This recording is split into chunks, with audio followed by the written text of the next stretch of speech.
देश की तरक्की में हमेशा से ही सबसे अहम भूमिका निभाता है। आप सोचिए, अगर देश का भविष्य संवरेगा तो देश अपने आप ही तरक्की करेगा। 2047 तक विकसित भारत का नारा जिस सरकार ने दिया है, उसे भी मालूम है कि अगर एजुकेशन सेक्टर में हम अच्छा कर सकते हैं तभी देश आगे बढ़ सकता है, वरना देश की तरक्की पर एक ब्रेक लग जाता है।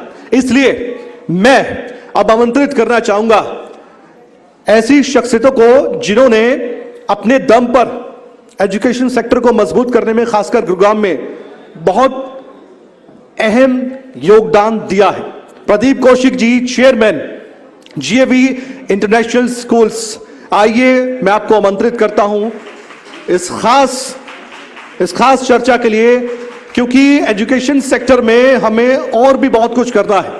और आप एक बात समझिए, एक बात सोच कर देखिए कि अगर हमारा शिक्षा का क्षेत्र बेहतर होगा, मजबूत होगा, तो हम अपने सपनों को और भी बड़ा कर सकते हैं। साथ ही मैं आमंत्रित करना चाहूंगा नीतीश भारद्वाज जी को, डायरेक्टर द्रोणा स्कूल गुरुग्राम। आप भी आइए और आपने जो काम किए उनको बताइए, लेकिन आपका विजन क्या है, सरकार से आपकी अपील क्या है, सरकार क्या कर सकती है, आप उनका साथ कैसे दे सकते हैं और सरकार को आपका साथ कैसे देना चाहिए, मैं ये सब कुछ यहां पर आपसे जानना चाहता हूं। तो चलिए इस पैनल की शुरुआत करते हैं। मैं अपने ब्यूरो करण जय सिंह को भी यहां पर इनवाइट करना चाहता हूं, जो कि इस पैनल को, इस सत्र को, इस सेशन को आगे बढ़ा रहे हैं। ओवर टू यू करण जय सिंह। बहुत बहुत धन्यवाद कमल आपका।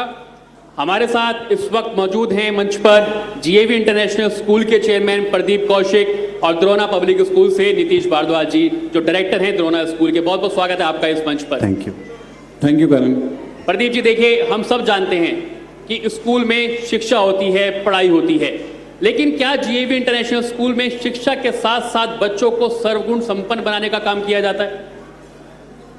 पहले तो खबरें अभी तक का गुड़गांव में कॉन्क्लेव करने के लिए धन्यवाद आपका, आपकी पूरी टीम का।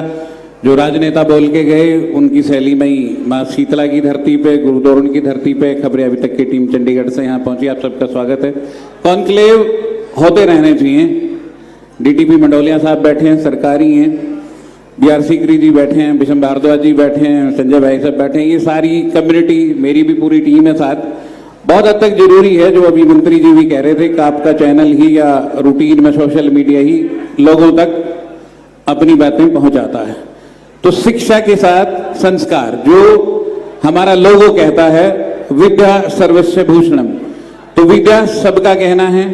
और मैं तो 2013 से और उससे पहले 2007 से जब जीएवी एकेडमी थी, तब से ये मुहिम लेके चले हैं कि शिक्षा का उजियारा बगैर अमीरी गरीबी के भेदभाव के घर घर तक पहुंचना चाहिए। तो मेरे ख्याल में अब शिक्षा मॉडर्न हो गई है, आधुनिक हो गई है, आर्टिफिशियल इंटेलिजेंस की क्लासेस आ गई हैं, और आपकी लाइन से जुड़े लोग जहां पॉडकास्ट स्टूडियो बन गए। हमने भी अपनी जो नई ब्रांच है जीएवी इंटरनेशनल स्कूल सेक्रेटरी 9 की, वहां पॉडकास्ट स्टूडियो बनाया है। तो मैं खुद देख रहा था आज पूरे दिन आपके प्रोग्राम में कि कितने कॉन्फिडेंस से नेता, अभिनेता, राजनेता, स्पोर्ट्स से, मेडिकल से, शिक्षा से जुड़े हुए जितने लोग बगैर किसी टेलीप्रॉम्प्टर के, बगैर किसी पर्ची के, बड़े आराम से, कॉन्फिडेंस से, बड़े आराम से बातें कर रहे थे। तो मेरे ख्याल से ये वो कुछ चुनिंदा लोग हैं जो डेस्क बेंच का जब टाइम था तब उस टाइम ये बातें सीख गए। तो अब ये कोशिश जो शिक्षा के साथ संस्कार, शिक्षा के साथ सर्वगुण संपन्न होना, कि बच्चे डेस्क बेंच के लेवल पे ही वो कॉन्फिडेंस इनबिल्ट कर लें कि जब वो बड़े सरकारी अधिकारी बनेंगे, नेता राजनेता बनेंगे। क्योंकि पीएमटी का टाइम था, अभी पेपर लीक की बातें थी और सारी चीजें थी, उन सारी नेगेटिव बातों को हटा के यदि पॉजिटिव बात करें तो जीएवी इंटरनेशनल स्कूल एक सार्थक प्रयास कर रहा है कि बच्चा डेस्क बेंच के टाइम ही आत्मनिर्भरता की ओर बढ़े, डेस्क बेंच के टाइम ही कॉन्फिडेंस की तरफ बढ़े, और वो आर्टिफिशियल इंटेलिजेंस क्लासेस कह लो, पॉडकास्ट स्टूडियोज कह लो, बच्चों को मंच देना कह लो। 10वीं के रिजल्ट आपने, आपके चैनल ने भी कवर करे थे, परफेक्ट 40 बच्चे, 100/100। तो मेरे ख्याल से एक बहुत हद तक जरूरी है कि शिक्षा रोजगार परक हो, शिक्षा मानक सिखाने वाली हो, शिक्षा संस्कार सिखाने वाली हो, और उसका एक सार्थक प्रयास हम अपनी सारी ब्रांचेस के थ्रू कर रहे हैं। नीतीश जी, मेरा सवाल आपसे है। हम देखते हैं कि शिक्षा का स्तर तो बढ़ रहा है, लेकिन मेट्रो सिटीज़ की बात करें, बड़े शहरों की बात करें, प्राइवेट स्कूल की जो फीस है वो इतनी ज़्यादा हो गई है कि आम लोगों की पॉकेट से वो बाहर जा रही है। कैसे देखते हैं, और आपका स्कूल क्या उन लोगों को, उन बच्चों को पढ़ाने का काम कर रहा है जिनमें टैलेंट तो बहुत है लेकिन उनको प्लेटफॉर्म नहीं मिल पा रहा, क्या वो प्लेटफॉर्म देने का काम कर रहे हैं आप? Thank you first of all खबरें अभी तक ये वाला इतनी बड़ी अपॉर्चुनिटी देने के लिए कि आप सबने इतना अच्छा मंच दिया है जहाँ पे हो गया। कमिंग टू योर क्वेश्चन, अगर आप फीस स्ट्रक्चर की बात करें, so Gurgaon is divided into 2 parts. एक जो ऐसे स्कूल्स हैं जो एक्चुअल में सिर्फ फीस स्ट्रक्चर पे काम कर रहे हैं। सो अगर आप एमिनिटीज़ दे रहे हैं कि एक एयर कंडीशन, वो हम भी दे रहे हैं। अगर आप एमिनिटीज़ दे रहे हैं, लेबॉरेटरीज या किसी तरह की AI लैबोरेटरीज या कुछ भी, वो हम भी दे रहे हैं। बट एक स्टेटस सिंबल की अगर बात करें तो कुछ पेरेंट्स ने या कुछ सेक्शन ऑफ द सोसाइटी ने उन स्कूल्स को शायद से ऐसा वो दे दिया है कि शायद वो बहुत बड़े स्कूल है। सब CBSE एफिलिएटेड स्कूल हैं जो हमारे उस पे पैनल पे अगर हम इस चीज़ की डिस्कशन कर रहे हैं तो उस हिसाब से एजुकेशन वाइज हम एट पार हैं विद एनी स्कूल, चाहे वो हमारा स्कूल हो चाहे और हमारे वाले उसमें जैसे स्कूल्स हैं। बट एक जो सेक्शन ऑफ सोसाइटी जो बढ़ गया है, एक तो वो रीज़न है। दूसरा जो एक और सबसे बड़ी चीज़ आ रही है, बहुत सारे स्कूल्स ऐसे आ गए हैं गुड़गांव में जो अनरिकग्नाइज्ड है, अनरजिस्टर्ड है। तो थोड़ा सा गवर्नमेंट भी उन पे एक तरह से अगर लगाम कसे तो वहाँ से वो जो सारा स्टूडेंट है वो लेटर ऑन मूव होगा जो रिकग्नाइज स्कूल्स हैं उनमें।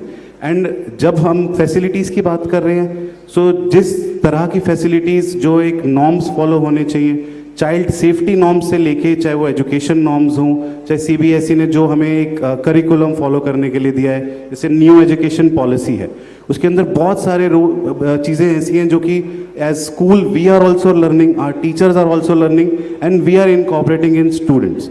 सो हम यही चाहेंगे कि पेरेंट्स भी जब एडमिशन के लिए जाएं, सो दे शुड लुक फॉरवर्ड कि जो स्कूल्स हैं वो अनरिकग्नाइज ना हो सिर्फ कुछ उसके लिए। And even when paying so much to the big schools, मैं तो रिजल्ट देखता हूँ, जब रिजल्ट आता है जैसे सर ने बात करी, मेरे को नहीं लगता कि जितने भी बड़े स्कूल्स हैं, I don't want to take names, जिनकी hefty फीस है, लाइक 25-25 हज़ार रुपये महीना तक की फीस है, उनका एक भी नाम वहाँ पे होता है टॉपर्स की लिस्ट में। क्योंकि जो मेरे को लगता है जो मेहनत हम लोग कर पाते हैं बच्चों के साथ, क्योंकि एज इन एक 34 years in this line in education, so hereditary चलता आ रहा है हमारे तो उसमें, तो मुझे लगता है कि हमारे एफर्ट्स, हमारी वो थोड़ी सी हमेशा ज़्यादा ही मिलेंगे as compare to the other high boggling मतलब फीस वाले स्कूल से। प्रदीप जी, आप 19 स्कूल चला रहे हैं गुरुग्राम में। जिस तरह से नीतीश जी ने कहा कि रिजल्ट्स बड़ा मैटर करता है शिक्षा के क्षेत्र में, स्कूली रिजल्ट क्योंकि अभी हाल ही में आया है CBSE का 10th और 12th क्लास का, कैसा रिजल्ट रहा आपके स्कूल का? और कंपैरिजन करें अगर बड़े स्कूलों से, जो नामी गिरामी स्कूल हैं, GAV एक बड़ा नाम है, लेकिन उसके बावजूद जो बहुत हाई फीस स्ट्रक्चर रखते हैं, उनके स्कूल से कंपैरिजन करें तो कितना बेहतर रिजल्ट रहा है इस बार? जैसे नीतीश भाई खुद बता रहे थे कि जो सो कॉल्ड बड़े नाम हैं, पहली बात तो एजुकेशन मेरे ख्याल से सबसे इम्पोर्टेंट है। स्कूल और कॉलेज फाइनली खोले तो क्वालिटी एजुकेशन के लिए जाते हैं। आजकल स्कूल्स, कॉलेज, यूनिवर्सिटीज़ मेरे ख्याल में फैसिलिटीज़ का माध्यम ज़्यादा हो गई हैं, मतलब लोग इंफ्रा पे ज़्यादा फोकस करते हैं। वॉशरूम मतलब 5 स्टार ढाबों की तरह वॉशरूम्स होने चाहिए और बहुत सारी चीज़ें। बट इन सारी चीज़ों में यदि गौण है, जो आजकल मीम्स भी बनते हैं, रील भी आती हैं, खासकर प्राइवेट स्कूल वालों पे, कि तो बाद में एंड में वो कहता है कि जी फिर बच्चा भी आप ही दे दो, स्कूल ड्रेस आपने दे दी, बुक्स आपने दे दी, फीस ले ली, तो कहता बच्चा भी आप ही दे दो। पॉइंट ये है कि कुछ उन्हीं स्कूलों की वजह से, खासकर जो बजट स्कूल हैं या जो निशु भाई कह रहे हैं कि भाई जो अनरिकॉग्नाइज्ड स्कूल हैं, बहुत सारी चीज़ें प्रॉब्लमेटिक्स हो गई हैं।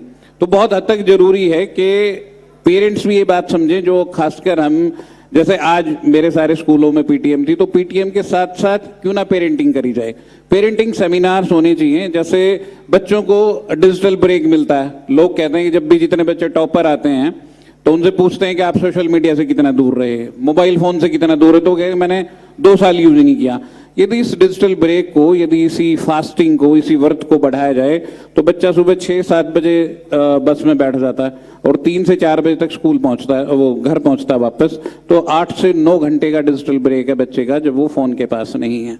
ऐसी बहुत सारी चीज़ों में जहां जो सो कॉल्ड बड़े स्कूल फीस के माध्यम से ही चीज़ों को टारगेट करते हैं। आपने, जो मैं अभी खुद कह रहा था आपको पहले ही, कि 40 बच्चे perfect ended, GAV international school की अलग अलग ब्रांचेस से। +2 का रिजल्ट बहुत लोग कहते हैं कि हमारे ज़माने में तो भाई 60% ही बहुत आ जाते थे, 90 आज की डेट में बहुत हो जाते हैं। अब जो चलो बात करते हैं नेगेटिव न्यूज़ की भी, यदि सीकर के 400 ऑन कैमरा कह रहा हूँ, रिकॉर्डिंग पे कह रहा हूँ आपके चैनल पे, 400 कोचिंग इंस्टीट्यूट्स हैं, तो नो डाउट पहले ये एक रील आई कि 720/720 पॉसिबल ही नहीं है। यदि टीचर खुद भी पेपर दे तो 720 में से 720 पेपर लीक हुए बगैर पॉसिबल ही नहीं था। तो बहुत हद तक जरूरी है कि जहां प्रेशर हटा के सो कॉल्ड बड़े स्कूल कभी भी पढ़ाई के रिजल्ट्स में आगे नहीं होते। गुड़गांव से अलग सी बात है, शेमफुल वैसे तो गुड़गांव से ना के बराबर टॉपर्स निकलते हैं जो 100 आउट ऑफ 100 होते हैं या पूरे स्टेट में या पूरी कंट्री में टॉप करते हैं, क्योंकि फैसिलिटीज का माध्यम स्कूल बन गए। क्या वजह है, गुड़गांव से क्यों नहीं निकल पाते? क्योंकि फैशन और फैसिलिटीज का माध्यम बन गए, पढ़ाई के अलावा बाकी सारी चीजें हो रही है। और इसीलिए मैं प्राउडली कह रहा हूं कि या द्रोणा स्कूल या फिर हम जीएवी इंटरनेशनल स्कूल के केस में इसीलिए 19 ब्रांचेज हो गई कि पेरेंट्स को पता है कि प्रदीप कौशिक या जीएवी इंटरनेशनल स्कूल टीम, मेरी प्रिंसिपल्स, मेरी डायरेक्टर्स, मेरी मैनेजिंग डायरेक्टर कुछ और करे ना करें, बच्चे को पढ़ा तो जरूर देंगे।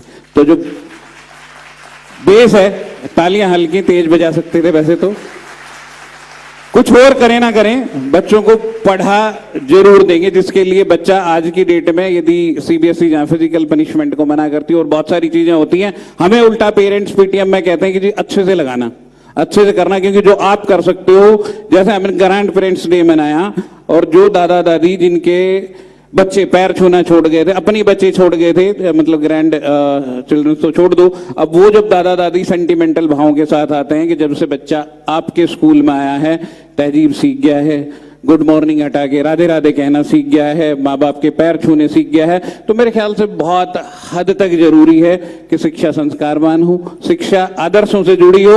और जो स्वामी धर्मदेव जी महाराज अपने श्रीमुख से कहते हैं कि जीएवी इंटरनेशनल स्कूल से पढ़ा बच्चा ना सिर्फ गीता के अध्याय के श्लोक बोलेगा, वो सिर्फ ना 18 अध्यायों के 700 श्लोक में पारंगत होगा, वो नासा में भी जाएगा, वो इसरो में भी जाएगा, और हमारे साइंस स्ट्रीम के रिजल्ट, हमारे कॉमर्स स्ट्रीम के रिजल्ट और हमारे ह्यूमैनिटीज के रिजल्ट इसकी कहानी बखूबी कहते हैं। प्रदीप जी, हम देख रहे हैं कि आजकल वेस्टर्न एजुकेशन की ओर, वेस्टर्न कल्चर की ओर स्कूल बढ़ रहे हैं, लेकिन जीएवी की केस की बात करें तो जीएवी सुबह हनुमान चालीसा का पाठ करा रहा है बच्चों को, राधे राधे गुड मॉर्निंग की जगह चल रहा है। कैसे आपके दिमाग में आया कि ऐसा भी एक ट्रेंड जो है वो शुरू हो जाना चाहिए गुड़गांव जैसे स्कूल में? देखो, कुछ चीज़ें तो संस्कारों से मिलती हैं, बड़ों से मिलती हैं। अभी एक बड़ी शख्सियत मेडिकल लाइन के उठ के जाने वाले थे, मैंने उनको रोका, बोधराज सीकरी जी को, क्योंकि वो पुरोधा बने थे कि हनुमान चालीसा के पाठ जीएवी इंटरनेशनल स्कूल की ब्रांचेज में हो, फिर वो द्रोणा स्कूल में भी पहुंचे।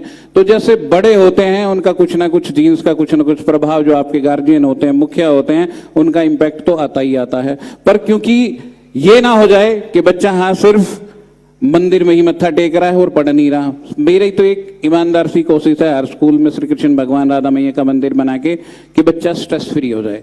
बच्चा जो लगातार ट्वीट भरे पड़े हैं कि पेपर लीक हुआ, जिसने लीक किया उसका तो कुछ हुआ नहीं, बट आत्महत्याएं 7 हो गई, तो बच्चे का दिमाग इतना परिपक्व होना चाहिए कि प्रॉब्लम्स तो आएंगी, पेपर लीक तो होंगे, फेलियर्स तो आएंगे, बट वो दुर्घटनाएं, वो घटनाएं बच्चे को वहां तक ना ले जाएं कि वो आत्महत्या कर बैठे। और ये बहुत बहुत हद तक जरूरी है कि जीएवी इंटरनेशनल स्कूल परिवार पिछले 14 सालों से ये सार्थक पहल लगातार करता है। और इसीलिए बच्चे, पटोदा से हमने शुरुआत की, जहां मतलब झज्जर को पूरा पिछड़ा माना जाता है, पटोदा से लड़कियां दिल्ली के रैंक्ड 1 कॉलेज, दिल्ली यूनिवर्सिटी के मिरांडा हाउस तक पहुंची। पटोदा से आज तक कोई नहीं गया मिरांडा हाउस, पटोदा से आज तक कोई मेडिकल सरकारी सीट पे मेडिकल कॉलेज में नहीं गया। और ऐसे तो मैं यदि अपने सुपुत्र की बात करूं, उसने IIM काशीपुर, फिर कल IIM अमृतसर, और ऐसी बहुत सारी चीजें, वो भी पटोदा का रहने वाला, पटोदा से इससे पहले बहुत सारी चीजें जीएवी ने तोड़ी। पटोदा के बाद लुहारी, फिर स्वामी धर्मदेव जी के महाराज के पास पटोदी, और उसके बाद फिर गुड़गांव में जहां DLF फेज 3 यू ब्लॉक में DTP साहब बैठे हैं, इतनी सी जगह वाले 60 गज की पॉकेट के स्कूल है, वहां 1200 बच्चा पढ़ रहा है। खुद लीलू सरपंच कहते हैं पंडित जी तो ये स्कूल चला सके तो नहीं, कोई और स्कूल चला नहीं सके। तो जहां DLF फेज 3 जैसी पॉकेट में नाथपुर गांव में 1200 बच्चों का स्कूल चल रहा है और बच्चे लगातार शिक्षा ग्रहण करके टॉप कर रहे हैं। और इस बार हमें एक फोन आया मिनिस्ट्री से शिक्षा मंत्रालय से, भारत सरकार से। और जब हमने सोचा शिकायतें भी बहुत होती हैं स्कूल वालों की, तो होगा, तो पहली बार किसी दिलीप मंडल के लिए शिक्षा मंत्री जी के प्रिंसिपल सेक्रेटरी का फोन आया कि 2 बच्चे हैं, आप उनको थोड़ा डिस्काउंट कर दें क्योंकि आपकी स्कूल हो DLF फेज 3 में बहुत अच्छी है। और उनका मैसेज व्हाट्सएप पे है मेरे पास। तो ये रेपो ना 1 दिन में जनरेट हुई, ना 1 महीने में जनरेट हुई, सिर्फ एक ईमानदार कोशिश है। जो मैं कह रहा हूं कि सो कॉल्ड बड़े स्कूलों की दौड़ में, प्राइवेट स्कूलों का तिलिस्म तोड़ने की दौड़ में कुछ और करें ना करें। एसी क्लासरूम में भी पढ़ा रहे हैं, RO वाटर भी दे रहे हैं, CCTV फैसिलिटीज भी दे रहे हैं, AC बसेज भी दे रहे हैं, इसके अलावा पढ़ा भी रहे हैं। बाकी लोग पढ़ा नहीं रहे, ये खास फर्क। बहुत जरूरी है पढ़ाई, क्योंकि स्कूल में नहीं होगी तो फिर सवाल खड़े होंगे। नीतीश जी, सवाल आपसे है, AI आ रहा है और AI को लेकर भी कई तरह की जो चर्चाएं हैं वो देखने को मिल रही है। शिक्षा के क्षेत्र में AI कितना बड़ा बदलाव ला सकता है? AI जैसे सबको पता है कि एक फ्यूचर है, और AI एक पॉजिटिविटी में देखा जाए तो भी बहुत है। एंड जब भी कोई नया टूल आता है, चाहे वो वीडियो का माध्यम आया हो चाहे किसी और चीज़ का, कुछ उसके साथ में आपको प्रिकॉशंस भी लेने पड़ते हैं। सो आई थिंक स्कूल में स्टूडेंट्स को अगर एक राइट वे में, राइट डायरेक्शन में उसकी ट्रेनिंग, उसकी चीज़ मतलब सिखाया जाए कि किस तरह से it is a life saving, it's a future thing, rather than कि उसका मिसयूज किया जाए। सो वैसे पेरेंट्स का मानना ये होता है कि सब कुछ स्कूल करेगा, बच्चा घर आके क्या कर रहा है क्या नहीं कर रहा है इस चीज़ पे भी नहीं होता। जब कभी ऐसी प्रॉब्लम्स आती हैं, जैसे अभी लगता है शायद ऐसा टाइम आ सकता है, कुछ इंडिकेशंस हमारे ऑनरेबल प्राइम मिनिस्टर जी ने दी कि ऑनलाइन हमें जाना चाहिए। सो अगर ऐसा आता है तो जब वो जिस टाइम तक वो सिस्टम बच्चे के हाथ में है फॉर स्टडीज, वो उसको जितना अच्छा यूज कर सकता है वो उसके लिए भी कर सकता है, बट एट होम उसके मिस यूजेस भी हो सकते हैं। सेम विद AI है। सो अगर हम आपको बताएं कि फ्रॉम 3rd ऑनवर्ड्स हमारे यहाँ सिलेबस के अंदर it's like being a part now, कि हमें बोला जा रहा है कि आप पढ़ाएं उसे।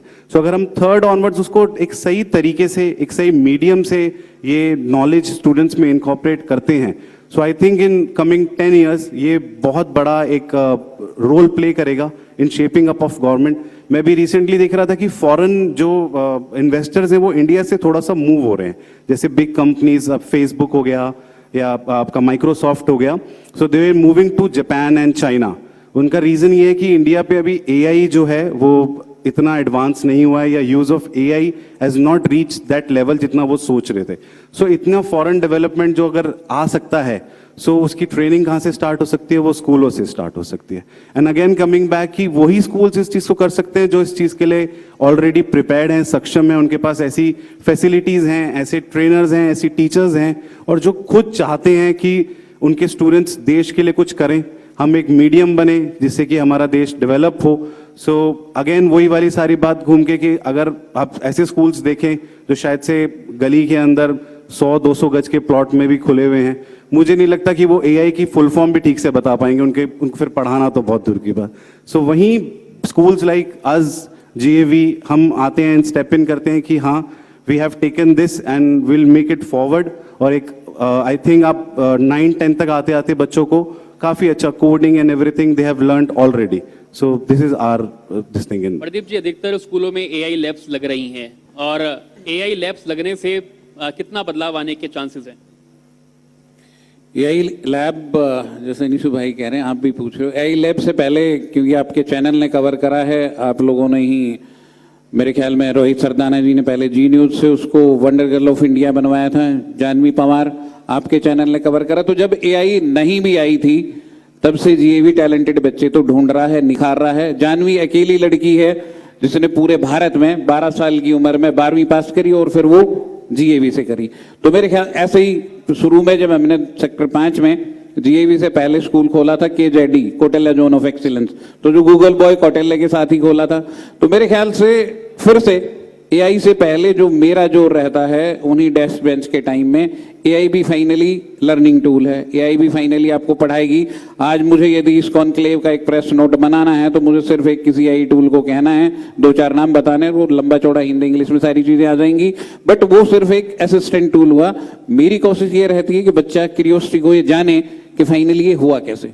हमने फोटो खींचा, एफबी पे, इंस्टाग्राम पे, व्हाट्सएप पे स्टेटस लगाया, विद इन 1 सेकंड वो यहाँ भी विजिबल है और यूएसए में, यूरोप में, सब जगह विजिबल है। डिस्टेंस मैटर नहीं करती। तो ये जादू हुआ कैसे? 24/7 कितने लोग काम करें, तो बच्चे की क्यूरियोसिटी जागे, वो एआई टूल से जागे। जैसे जानवी ने 12 एक्सेंट में 12 तरीके से इंग्लिश बोल के, 12 फॉरेन लैंग्वेज बोल के, 12 साल की उम्र में 12वीं करके, बड़ा 12वीं का 12 का तिलस्म जोड़ा उसके साथ। बट उस टाइम एआई नहीं थी, उस टाइम सोशल मीडिया इतना स्ट्रांग नहीं था। अब वो 21 साल की लड़की पीएचडी कर रही है, स्कॉलर है आईआईटी दिल्ली से, वो भी अपने आप में रिकॉर्ड है। तो जीएवी लगातार नए मॉडर्न टूल, जैसे सूर्या लाइट्स का जमाना आया तब लोगों ने कहा कि नॉर्मल बल्ब से और एलईडी की तरफ चलते हैं। तो तब उनकी मैनेजमेंट ने कहा कि ऐसा कोई दिन आएगा ही नहीं कि बल्ब नहीं जलेंगे। मैनेजमेंट ने नहीं माना, बल्ब जलने बंद हुए और एलईडी आई, कंपनी बंद होगी। तो नो डाउट हम जो लोग हैं, जो ये मेरी टीम है, जो हम घेरकोट के बच्चों को सुबह खड़े होते हैं ब्लैक बोर्ड पे, एआई के माध्यम से पढ़ाएं, इंटरेक्टिव पैनल के माध्यम से पढ़ाएं, डिजिटल माध्यम से पढ़ाएं। फाइनली फिजिकल क्लासेस का ऑल्टरनेट तो नहीं आने वाला। तो बहुत हद तक जरूरी है कि फिर से कुछ और करो ना करो, पढ़ाते चलो। एआई के माध्यम से नो डाउट चीजें आसान हो गई है। एआई के माध्यम से अभी जितने आप साइबर क्राइम की जितनी चीजें देखते हो, जितनी चीजें सॉल्व हो जाती हैं आपने। और सबसे बड़ी बात एआई के अलावा जो मैं अक्सर कहता हूं, पिछली बार भी कह रहा था आपको, आपने ब्लिस प्रीमियर को चुना वेन्यू पार्टनर, बढ़िया डिजिटल बोर्ड लगाए, अच्छी पूरी रौनक करी, या बाहर धूप में भी तो कर सकते थे। आपने क्यों कराया था? आपने माहौल बनाया कॉन्क्लेव का। तो जीएवी इंटरनेशनल स्कूल्स के केस में सारी ब्रांचेज में मैं प्राउडली कहता हूं कि हम शिक्षा का माहौल बना रहे हैं, पढ़ाई का माहौल बना रहे हैं, और गुड़गांव में वो चीज क्रिएट करके देंगे कि आने वाले दिनों में जैसे सारा डी और बी ऑफिस कंफ्यूज है, जब अब आरटीई के बच्चे आए कि कौन से स्कूल में एडमिशन हो गया तो कोड से जानना पड़ रहा, नहीं तो जीएवी ऊपर तक, जैसे फ्लाइट इंडिगो ऐसे हो जाती हैं।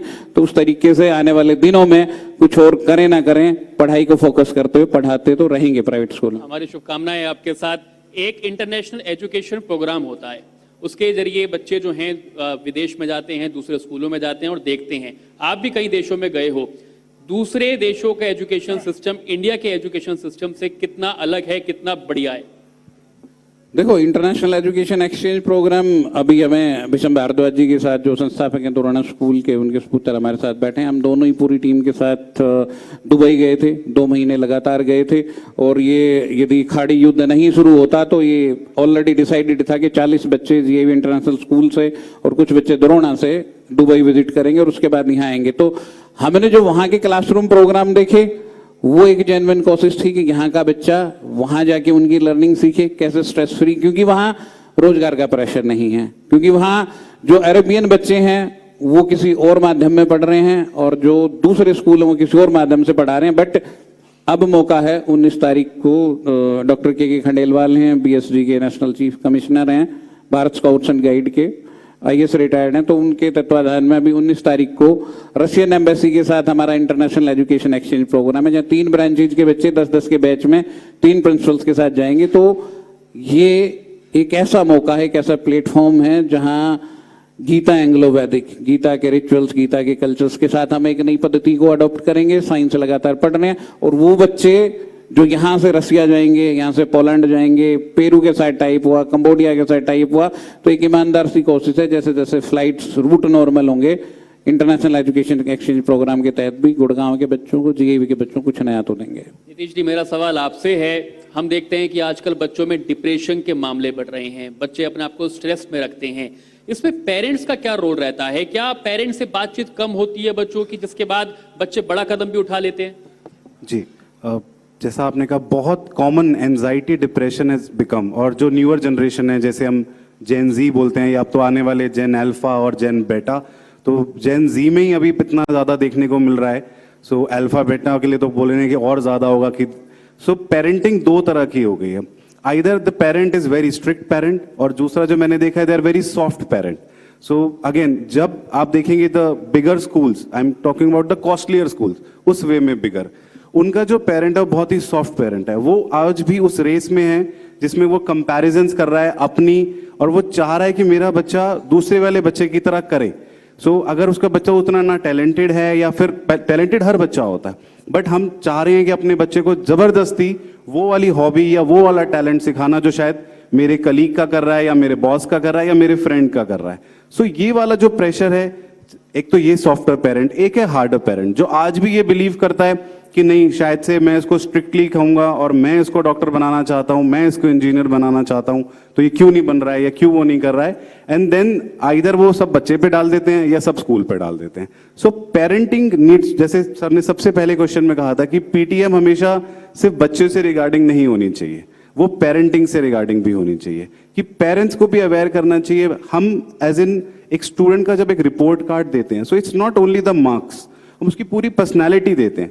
जनरली हम मिडिल स्कूल तक ये चीज़ें फॉलो करते हैं, 5th to 8th क्लास तक, 9th-10th में फिर वो प्योरली रिजल्ट हो जाता है। सो जब वो क्वालिटीज़ दी जाती हैं तो पेरेंट्स तब भी सिर्फ वो 8 सब्जेक्ट्स तक ही रह जाता है कि जी इसमें मार्क्स कम क्यों हैं, इसमें क्यों नहीं आए। वो जो बाकी क्वालिटीज़ उसकी लिखी थी कि ये टॉकेटिव है, टॉकेटिव एक क्वालिटी है, इट इज़ नॉट कि वो कहीं से वो कुछ खराब है। अगर मैं कहूँ वो मिस्चिफ है, मिस्चिफ एक क्वालिटी है, तो पेरेंट उसको कैसे अंडरस्टैंड कर रहा है, शायद से इसके लिए भी करना चाहिए। एंड आई थिंक हम ये कुछ ऐसे वाला स्टार्ट करना चाहिए सभी स्कूलों को मिलके। और आज अच्छा आइडिया दिया, नेक्स्ट पीटीएम जो विदाउट स्टूडेंट्स रखते हैं, वो सिर्फ पेरेंट्स की मीटिंग और टीचर्स की और प्रिंसिपल्स की मीटिंग रखते हैं, जिससे कि हम भी उनको ये चीज़ इनकॉर्पोरेट कर पाएं। सवाल ये है कि एक क्लास में 40 बच्चे होते हैं, सेक्शंस होते हैं अलग, किसी में 40 किसी में 50, तो एक टीचर के लिए कितना जरूरी हो जाता है कि हर बच्चों पर वो ध्यान दे और जो हीरा है उसकी परख वो निकाल कर दे, कितना जरूरी हो जाता है टीचर के लिए? हाँ, एक अच्छा टीचर, मतलब there is never a bad student, there is always a bad teacher, मतलब एक ये कहावत है। तो अगर कोई स्टूडेंट कुछ खराब कर रहा है तो मुझे लगता है वो भी जो टीचर की नजरअंदाजी रही होगी शायद वही होगी। और अगर वो स्टूडेंट बहुत ज्यादा अच्छा भी कर रहा है, एक्सेल भी कर रहा है, so the credit also goes to the teacher. सो टीचर के लिए हाँ मुश्किल है, बट आई थिंक एक अलर्ट, अटेंटिव और एक ऐसा टीचर जो ऑलरेडी अपने सब्जेक्ट में, अपने उसमें ऑलरेडी एक महारत रखता है, उसके लिए बिल्कुल मुश्किल नहीं है, वो चाहे क्लास 20 की हो चाहे 40 की हो। So you can not treat everyone कि भाई मेरे को सबको ऐसे करना है, बट आपको ये ऑलरेडी पता चल जाता है with in the first day of your class. जब आप नाम भी पूछते हो ना स्टूडेंट से खड़े करके कि आपका क्या नाम है, उसमें आपको पता लग जाता है कि who is more confident, who is not. सबको साथ लेके चलना चाहिए कि सभी जैम है अपने आप में, but yes in a due course of time, कुछ टाइम के अंदर जरूर पता चलता है कि कुछ स्टूडेंट स्पेशल हैं, एंड देन उनके साथ थोड़ा extra working to make them more shine and shine brighter. Pradeep ji, कई बच्चे ऐसे होते हैं जिनमें टैलेंट तो बहुत होता है लेकिन उनको मंच नहीं मिल पाता, कैसे जीएवी इंटरनेशनल स्कूल ऐसे बच्चों को मंच देने का काम करता है? मैंने अभी पहले ही सवाल में आपके बताया था कि जीएवी इंटरनेशनल स्कूल के केस में पहले तो ये दो बड़े बच्चे कौटिल्य और जानवी, यदि उनके पेरेंट्स ने देखा होगा कि जीएवी मंच प्रोवाइड करता है तो जो दुनिया में कहीं भी पढ़ सकते थे वो जीएवी आए।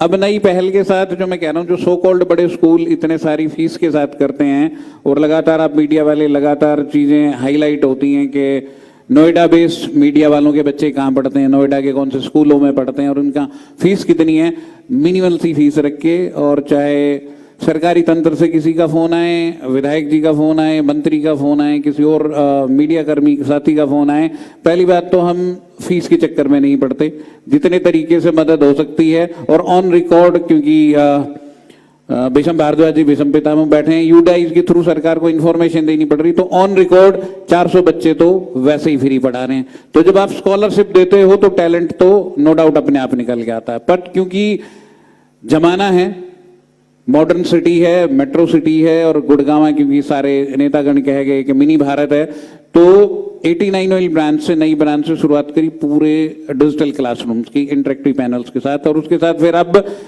पॉडकास्ट स्टूडियो बनाया, जिससे लगातार, क्योंकि गुड़गांव में पॉडकास्ट स्टूडियो अब रेंट पे भी मिलने लगे हैं, तो बच्चों को मंच मिलेगा। बच्चा पैशन से प्रोफेशन की तरफ जाते टाइम जब मंच पे बात कर लेगा, इस तरह जैसे आज आपने मंच सजाया से बात कर लेगा, तो जो यहाँ बोल लेगा वो क्लासरूम प्रोग्राम में भी बोल लेगा। उसको कुछ प्रॉब्लम है तो वो कोहनी मारने की जगह फिंगर रेज करके अपनी टीचर से पूछ भी लेगा। तो बहुत हद तक जरूरी है कि टीचर्स के साथ साथ, और साथ में टीचर्स ट्रेनिंग प्रोग्राम बहुत इंपॉर्टेंट है कि यदि आपकी टीचर्स ट्रेंड नहीं है तो आज के ज़माने में टेक्नोलॉजी फिर बहुत फास्ट गो कर रही है। ये वही टीचर्स हैं जहाँ कोरोना की इतनी चर्चा हुई कि कोरोना में किसी ने क्या क्या करा। कोरोना में जीएवी इंटरनेशनल स्कूल, तब जीएवी पब्लिक स्कूल होता था, एक ही ब्रांच थी पटोदा में, हमने out of the box thinking करके अपनी सारी कंप्यूटर लैब्स डिसमेंटल करके बच्चों के घर घर तक पहुंचा दी थी ताकि ऑनलाइन क्लासेस प्रोवाइड करी जा सके। तो मेरे ख्याल में जो टैलेंट पहचानने का तरीका है, जब आप घर पे विजिट करते हो, लोगों से मिलते हो, बात करते हो, और वही बच्चा फाइनली जब स्टेज पे आके परफॉर्म करता है तो चमकता तो है ही। तो बहुत हद तक जरूरी है कि टैलेंट सर्च प्रोग्राम या रूटीन में जब भी कोई आप जितने भी एनुअल फंक्शन हुए, जितने भी सेलिब्रिटीज, मैं तो कहता हूँ क्यों ना डीटीपी साहब कभी क्लास लें आके, मंडोलिया साहब ये बताएं कि हाँ बीटेक कैसे करी या फिर एमटेक कैसे की। आप जब सरकारी अधिकारी हैं तो आज ये जब किसी की बिल्डिंग तोड़ने जाते हैं, इन्फोर्समेंट में कुछ करने जाते हैं, क्या चुनौतियां आती हैं? क्योंकि बच्चा रोल मॉडलिंग से सीखता है, बच्चा उस सेलिब्रिटी से सीखता है कि हाँ मुझे ऐसा बनना है। तो टैलेंट सर्च कई बार जब सेलिब्रिटीज क्लास लेते हैं तो उससे भी ऊपर को बढ़ता है। और ये एक ईमानदार कोशिश है। गवर्नर साहब आए, मुख्यमंत्री जी आए, स्वामी धर्मदेव जी महाराज खुद बहुत प्रखर वक्ता हैं, और जितने जाने माने सेलिब्रिटीज हैं शहर से, सिटी से, देश से, केंद्रीय मंत्री पहुंचे, बॉलीवुड से पहुंचे, उसके थ्रू एक ईमानदार कोशिश है कि हाँ टैलेंट किसी न किसी माध्यम से निकले जरूर। वो क्रिकेट है, कबड्डी है, स्कूल सिर्फ शिक्षा का माध्यम ना रह के शिक्षा को रोजगार परक, वो शिक्षा का साधन बने, आय का साधन बने, और बच्चे इस चीज को डेस्क बेंच के लेवल पे जान जाएं कि टैलेंट फाइनली है क्या। नीतीश जी, ऑनलाइन क्लासेस का जिक्र हो रहा था, पीएम ने भी आग्रह किया ऑनलाइन क्लासेस का। ऑनलाइन क्लासेस की अगर बात करें, कोविड में हमने करी है, पोल्यूशन जब था तब भी ऑनलाइन क्लासेस लगी थी, लेकिन बच्चों की शिक्षा पर कितना असर डालती है online classes? Online classes are like normal classes जहां तक मुझे लगता है, अगर उनको कंडक्ट ठीक तरीके से किया गया हो। आपको स्टूडेंट्स को आज जितना डिजिटलाइजेशन आ गया, इवन आपकी जो टेक्स्ट बुक्स हैं उन सब के अंदर स्कैनर्स हैं, क्यूआरस हैं। आप एज अ टीचर जस्ट एक मैसेज डाल सकते हैं, आप ग्रुप्स बना सकते हैं, ऐप होती है आजकल स्कूल के पास, उसकी माध्यम से आप ऑनलाइन क्लासेस को एक नॉर्मल तरीके से कंडक्ट करा सकते हैं। एग्जामिनेशंस एंड जब उसकी बात आती है, that is a little tricky, but for me जो हमने अभी तक देखा, जो कोविड के टाइम पे जब फर्स्ट टाइम आया था तो एवरीथिंग, जब वो पहली बार आती है थोड़ा सा स्ट्रगल होता है, तो थोड़ा डिफिकल्टीज आती हैं, बट 4 साल के अंदर पॉल्यूशन या कुछ और रीजंस की वजह से ये ऑनलाइन क्लासेस में मुझे लगता है कि अब सभी स्कूलों ने या लगभग इसमें महारत ऑलरेडी उनके टीचर्स के पास है। सो ज़्यादा स्ट्रगल नहीं है अगर कंडक्ट ठीक तरीके से कराई जाए तो। और जिस हिसाब से आजकल छुट्टियां मिलती हैं, चाहे वो पॉल्यूशन रीजन हो, चाहे वो एक्सेसिव रेन का हो, एक्सेसिव हीट का हो, चाहे विंटर्स का हो, तो जो वर्किंग डेज हैं स्कूल के वो ऑलरेडी बहुत ही लिमिटेड रह गए हैं। सो सीनियर क्लासेस सफ़र करती हैं जब सिलेबस को कंप्लीट करने की उसकी बात आती है। सो सबसे अच्छा तरीका तो यही है जो स्कूल्स 5 days a week थे, कि सैटरडे को चाहे ऑनलाइन क्लासेस करके एटलीस्ट सिलेबस भी हो, प्रैक्टिस भी हो, एंड जब तक वो बच्चा घर पे है और जितना उसका अटेंशन स्पैम है वो और चीज़ों पे ना डाइवर्ट होके एटलीस्ट वो 3 या 4 घंटे स्कूल के लिए इसमें डाइवर्ट रहे, और आगे के लिए भी सीखे, शायद से कल को जॉब में वर्क फ्रॉम होम करना पड़े तो पता भी चले कि ये तरीका है क्या और किस तरीके से इसको किया जाता है। सो प्रदीप जी, आखिरी सवाल है, और सवाल क्या, आपसे एक अपील है कि जो बच्चों और अभिभावकों के बीच में एक खाई बनती जा रही है, कम्युनिकेशन नहीं हो रहा है, जिससे बच्चे स्ट्रेस में भी आ रहे हैं, क्या अपील करना चाहेंगे अभिभावकों से कि बच्चों का ध्यान किस तरह से रख सकते हैं वो? मेरे ख्याल से करण, आज की डेट में ना ज्ञान ओवरफ्लो होता है। आप सोशल मीडिया खोलते हो, कई ज्ञानी बाबा मिल जाएंगे, कई आपको टैक्स बचाने की महारत बताएंगे, कई आपको डायबिटीज से बचने की बताएंगे, कुछ और, बट उन ज्ञानी बाबाओं के घर में खाली कुछ नहीं होता। जो बाहर चौधरी होते हैं उनके घर में नहीं चलती चलाती। तो मेरे ख्याल से बहुत हद तक जरूरी है कि जो पेरेंटिंग सेमिनार्स हैं, जो पेरेंट्स हैं, जो सो कॉल्ड मियाँ बीबी वर्किंग हैं और दोनों बहुत बिजी हैं, तो जब वो खासकर जो गृहिणियां, जो मम्मी या पेटीएम के माध्यम से कहती हैं कि मेरा बच्चा तो मोबाइल में वो सब खोल लेता जो मैं भी नहीं जानती, वो इसलिए खोल लेता है कि जब अपना टाइम बचाना था, अपना पीछा छुड़ाना था, तो बच्चे को मोबाइल दे दिया। नो डाउट बच्चे की क्यूरियोसिटी ज़्यादा है, बच्चे का वाई बहुत ज़्यादा, बच्चा वाई बहुत करता है, ये क्यों है, क्या है, कैसे है। तो बहुत हद तक जरूरी है कि कितने बड़े सेलिब्रिटी हैं, मनोज तिवारी जी आए थे पिछली बार, तो कह रहे थे मैं साल भर में एक पीटीएम में अपने बच्चों की मैं जा पाता हूँ। तो सारे बड़े होने से फाइनली बच्चे तो अपनी हैं, गोद तो नहीं लिए, गोद भी लिए तो बाद में अपने हो गए। बहुत हद तक जरूरी है कि 1 से 2 घंटे पेरेंटिंग के नाम पे हम, क्योंकि कोचिंग का तिलिस्म लगातार भारत में टूटता जा रहा है, लगातार दुर्घटनाएं हो रही हैं, लगातार रिजल्ट पिट रहे हैं, तो अब स्कूल फाइनली फिर से गुरुकुल की तरह वही माध्यम बचेंगे कि स्कूली शिक्षा ही पारंगत होगी, स्कूली शिक्षा ही व्यवहारिक होगी, और उसके लिए पेरेंट्स को आगे तो आना ही पड़ेगा। वो 2 घंटे तो देनी ही पड़ेंगे वर्किंग वुमेन्स के केस में या वर्किंग पेरेंट्स के केस में, कि वो 2 घंटे मोबाइल की दौड़ छोड़ के डिजिटल ब्रेक देके बच्चों के साथ लगाएं। वही बच्चा जो अक्सर मजाक करते हैं कि मैं आज इंटरनेट बंद था तो अपने बच्चों के साथ बैठा, यार परिवार के कहता बड़े अच्छे लोग हैं, तो जब वो डिजिटल ब्रेक होगा 2 घंटे की पेरेंटिंग होगी, और पेरेंटिंग सेमिनार यदि जीएवी स्कूल्स के साथ लोग अटेंड करेंगे तो मेरी अपील है, और अभिभावकों तो मैं अक्सर कहता हूं कि आप हैं तो हम हैं, बस इस बात को समझ लें, सीख लें कि पेरेंटिंग बहुत इंपॉर्टेंट है। नीतीश जी, क्या कहना चाहेंगे आप पेरेंट्स को? पेरेंट्स को यही कहूँगा कि सबसे बड़ा आपका जो एक धन है, इन्वेस्टमेंट है आपकी, सब आप और चीज़ों में लगाते हैं, हर चीज़ के लिए इतना सोचते हैं, एक मोटरसाइकिल खरीदने के लिए, एक मोबाइल खरीदने के लिए कि क्या क्या फीचर्स हैं, उसको इतने ध्यान से रखते हैं। बट जब अपने सबसे बड़ी चीज़, कीमती चीज़ जो आपकी अपनी आगे की चीज़ है, उसके लिए आप क्या स्कूल के लिए डिसाइड करने के लिए क्या सोचते हैं? फीस। अगर आप फीस और ये क्राइटेरिया से एक स्कूल को ढूंढने निकलेंगे सो आप कभी भी जस्टिफाई नहीं करेंगे अपने बच्चे का फ्यूचर। अगर आप उस स्कूल की सारी चीज़ें, कुछ ऐसे 10 पॉइंट्स बना लें अपने दिमाग में जिसके अंदर आपको पता हो कि वहाँ पे बिल्डिंग नॉर्म्स हैं, सेफ्टी नॉर्म्स हैं, फायर नॉर्म्स हैं, क्योंकि आप अपना बच्चा वहाँ पे 8 घंटे के लिए भेज रहे हैं। अगर वो स्कूल वो सारी चीज़ प्रोवाइड कर रहा है, so that's the correct school for your child and for his future. Result ज़रूर चेक करें पुराने। सो पेरेंट्स ज़्यादा अवेयर हों, पेरेंट्स ज़्यादा सोचें, और ये जितने भी 400-500 जो लास्ट ईयर का एक था एजुकेशन डिपार्टमेंट का अनरिकग्नाइज स्कूलों का, तो उनकी एक लिस्ट निकालें, वो लिस्ट अवेलेबल है डीईओ ऑफिस में। सो वहाँ से एटलीस्ट उन स्कूलों को तो ब्लैक लिस्ट करें, इवन सरकार को भी वो उन स्कूलों के खिलाफ एक्शन लेना चाहिए। बट मैं सबसे बड़ा एक्शन तो यही है कि पेरेंट्स ही उनमें जब जाना बंद कर देंगे तो अपने आप ही वो स्कूल बंद होंगे। तो जब वो स्कूल बंद होंगे, जो बाकी स्कूल्स हैं वहाँ से जब बच्चे का फ्यूचर डेवलप होगा तो वो दोनों के लिए अच्छा है, प्लस इन लॉन्ग रन वो नेशन के लिए अच्छा है। Thank you. बहुत धन्यवाद आप दोनों को। मुमताज जी से पहले शेर व शायरी करें, हमारा धन्यवाद करने को। मुमताज जी को देख के मुझे एक बात याद आ गई कि सिर्फ हम टैलेंटेड बच्चों को नहीं ढूंढ रहे, टैलेंटेड बच्चों के माँ बाप और जो खुद टैलेंटेड हैं वो भी जीएवी इंटरनेशनल स्कूल को ढूंढ रहे हैं। क्योंकि आदिल को पिछले साल हमने मुमताज जी के बच्चे को सेक्टर 48 वाली ब्रांच में पढ़ाया था, पूछ लो।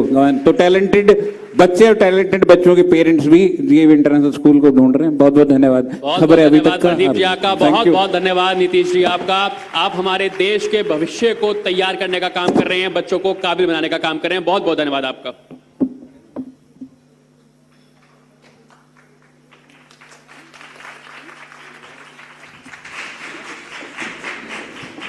बहुत बहुत शुक्रिया प्रदीप कौशिक जी और नीतीश भारद्वाज जी, आपका भी बहुत बहुत शुक्रिया, आप तशरीफ़ लेकर आए। करण, बहुत शुक्रिया, आपने इस वक्त में इतनी कीमती गुफ्तगू की और एजुकेशन और तालीम को लेकर इतनी कीमती बातें शेयर की, आप सभी का बहुत शुक्रिया। और इस बीच एक ज़रूरी जानकारी मुझे आप लोगों को देनी है कि हमारे ख़ास मेहमानों में से एक, जिनके मुंतज़िर हम और आप काफ़ी वक्त से थे, वो हमारे बीच तशरीफ़ ला चुके हैं। हरियाणा बीजेपी के अध्यक्ष मोहनलाल कौशिक जी जल्द हमारे बीच आमद आवरी करने वाले हैं और उनका इस्तकबाल भी करेंगे, उनसे गुफ्तगू भी करेंगे, हरियाणा के मुद्दों पर, पार्टी के मसलों पर भी उनसे बातचीत होगी। और इस बीच हम अपने इस खास कार्यक्रम को आगे बढ़ाते हुए अपने अगले खास और कीमती पैनलिस्ट को यहाँ दावत देना चाहते हैं। इंतहाई अदब और एहतराम के साथ मैं दावत देना चाहती हूँ अब गुरुग्राम के